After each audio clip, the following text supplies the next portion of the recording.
Assalamualaikum warahmatullahi wabarakatuh. Perkenalkan, nama saya Sibah Haris Adhani dengan NIM 21111010029.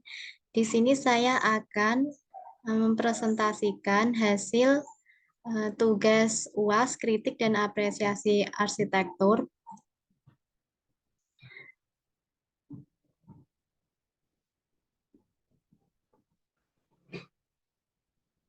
Untuk pokok pembahasan utamanya, yang akan dibahas pertama yaitu latar belakang seorang arsitek, pola desain, analogi, dan ciri khas arsitek.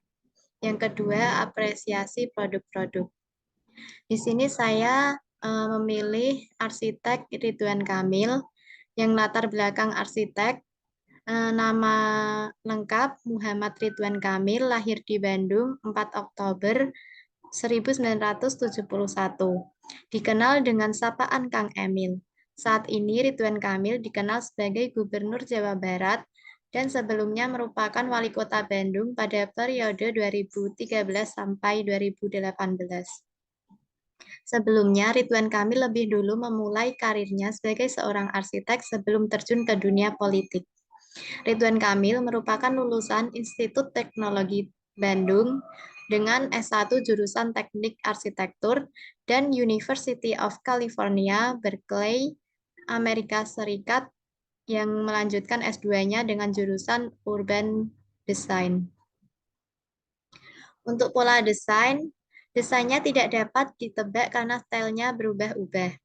Menurut Ridwan Kamil, teori arsitektur selalu menjadi dasar bagi rancangan karya arsitekturnya. Ridwan Kamil selalu menggunakan dasar analogi dalam beberapa karyanya. Baginya, dasar analogi merupakan suatu cara menghubungkan karya arsitektur dengan konteksnya, yaitu seperti budaya, spirit, ciri khas, sampai filosofi. Baginya, semua proyek harus ada ceritanya. Untuk analoginya, salah satu teori yang digunakan Ridwan Kamil yaitu menggunakan teori analogi. Dalam merancang sebuah ruang diperlukan nilai-nilai, simbol yang merupakan analogi dari bangunan tersebut. Dengan merespon terhadap konteks yang ada, mencari sesuatu yang unik dari proyek yang ada. Dengan analogi bisa membuka cakrawala kemungkinan-kemungkinan bentuk yang baru. Ciri khas dari Ridwan Kamil tersendiri merupakan desain karya Ridwan Kamil yang menggunakan filosofi yang mendalam dalam setiap goresannya. Untuk apresiasi produk-produknya sendiri, saya memilih dua produk karya dari Ridwan Kamil, yaitu yang pertama Museum Tsunami Aceh, dan yang kedua yaitu Masjid Al-Safar.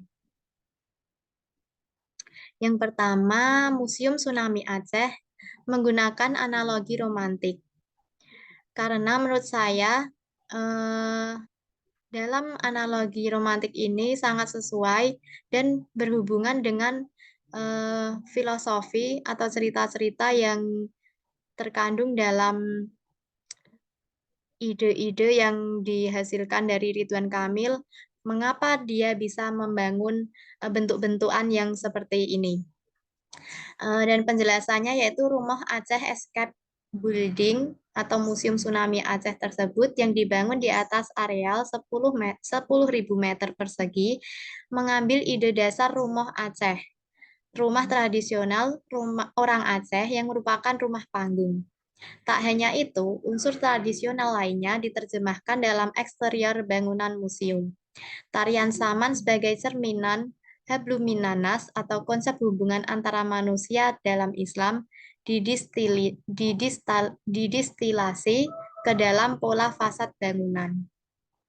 Bangunan ini akan terlihat seperti sebuah kapal raksasa yang dihiasi ornamen cantik. Namun, jika dilihat dari desain dari bangunan ini, akan merefleksikan gelombang tsunami waktu itu meluluh lantahkan tanah rencong. Untuk Masjid Al-Safarnya, yaitu menurut saya juga menggunakan analogi romantik. Dengan penjelasan yaitu wujud utama Masjid Al-Safar mengadaptasi bentuk topi adat yaitu ikat Sunda. Ridwan Kamil dan timnya memakai konsep skulptur atau pahatan. Maka Masjid Al-Safar pun terlihat seperti batu besar yang dipahat. Masjid Al-Safar berbentuk asimetris dengan gaya arsitektur dekonstruksi. Sebenarnya, tidak hanya bentuk segitiga yang terdapat dalam desain masjid ini, melainkan juga bentuk-bentuk geometri lainnya seperti segi empat dan sebagainya. Untuk juga apresiasi-apresiasinya, yang lain terdapat fasilitas lengkap di dalam seperti toilet, tempat wudhu hingga taman dan kolam yang menambah sejuk. Masjid ini diklaim sebagai masjid terbesar di rest area se-Indonesia. Bangunan masjid yang unik diharapkan menjadi ikon di rest area KM 88B Tol Cipularang. Sesuai dengan namanya, Al-Safar atau perjalanan. Kehadiran masjid diharapkan memberikan manfaat kepada pengguna tol. Terima kasih. Demikian presentasi dari saya. Ada kurang dan lebihnya saya mohon maaf. Nun wal kolami wa mayasturun. Wassalamualaikum warahmatullahi wabarakatuh.